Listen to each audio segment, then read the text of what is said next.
ថ្ងៃនេះឆ្នាំទៅមុនចូលឆ្នាំជាខួបចម្រើនប្រជជនរបស់ប៉ាម៉ាក់ដែលកូនបានធ្វើជូនប៉ាម៉ាក់មកដល់ថ្ងៃនេះគឺ1ឆ្នាំគត់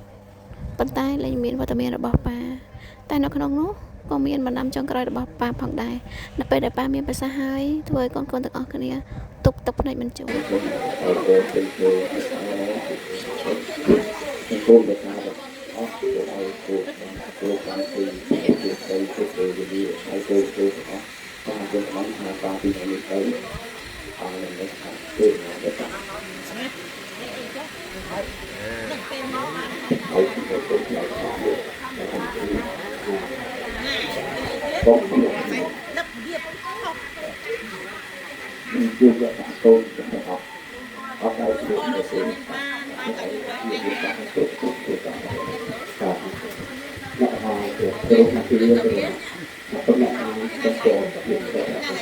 វីដេអូនេះគឺ1ឆ្នាំហើយដែលខ្ញុំបានថតទុកហើយថតទុកក្នុងគោលបំណងជាអនុស្សាវរីយ៍ដែលពួកខ្ញុំបានធ្វើបុណ្យតេកណានុប្រធានឬក៏បុណ្យបច្ច័យ4ឬក៏គេហៅបុណ្យចម្រើនប្រជជនជូនប៉ាម៉ាក់ហើយក៏វីដេអូហ្នឹងក៏ខ្ញុំអត់ហ៊ានមើលដែរព្រោះខ្ញុំគិតថាវីដេអូពាក្យបណ្ដាំចុងក្រោយប៉ាឬក៏អ្វីដែលប៉ាមានប្រសាសន៍ហ្នឹងគឺធ្វើឲ្យប៉ះពាល់អារម្មណ៍ពួកខ្ញុំណាប៉ះពាល់ផ្លូវចិត្តគឺខ្ញុំអត់ចង់បាត់បង់គាត់នៅពេលអ្វីដែលគាត់មានប្រសាសន៍ហ្នឹងទេហើយខ្ញុំគិតថាខ្ញុំនឹងលុបវីដេអូនឹងចោលប៉ុន្តែចិត្តថាអត់បានលុបនៅឃើញថាវីដេអូទុកជាអនុស្សាវរីយ៍ដែលយើងបានធ្វើបុណ្យជូនគាត់ហើយក៏យើងមិនគិតថាអ្វីដែលគាត់មានប្រសាសន៍ហ្នឹងគឺធ្វើឲ្យពួកខ្ញុំជាកូនហ្នឹងគឺទទួលយកអត់បានទេរងអីបើកភ្នែកបិទភ្នែកនឹកឃើញតប៉ានឹកឃើញចង់ជួបប៉ាចង់ឃើញមុខប៉ាអត់បានឃើញទៀតបានមើលត្រឹមតែរូបថតវីដេអូចាស់រូបភាពចាស់អនុស្សាវរីយ៍ចាស់មានតែពាក្យថាស្ដាយក្រោយតែពេលនេះប៉ាខ្ញុំបានចាក់ចេញទៅកាន់ឋានសួគ៌ឋានសុខឋានបរមសុខ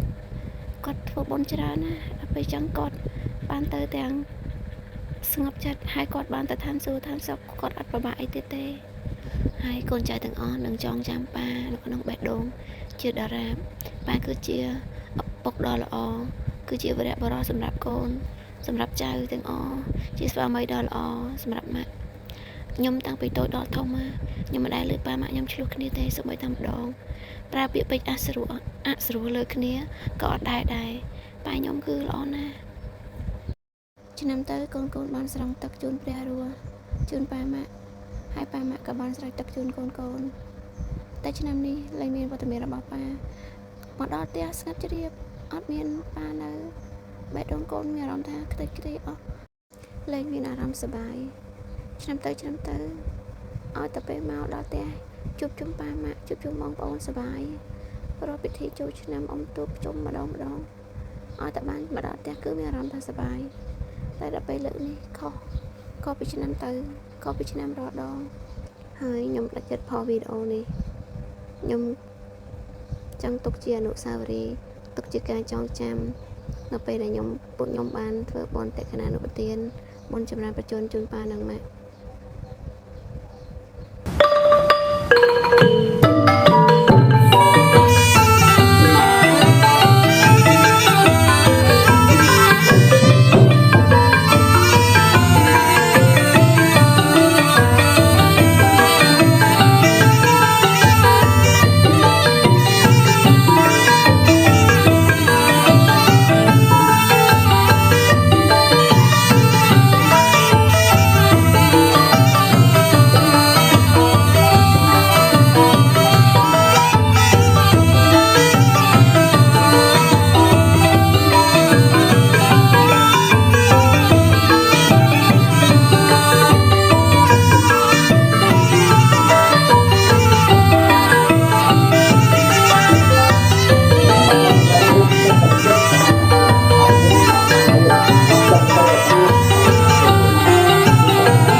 Anak wajah ni kamang ni, tamang kalamot kamang.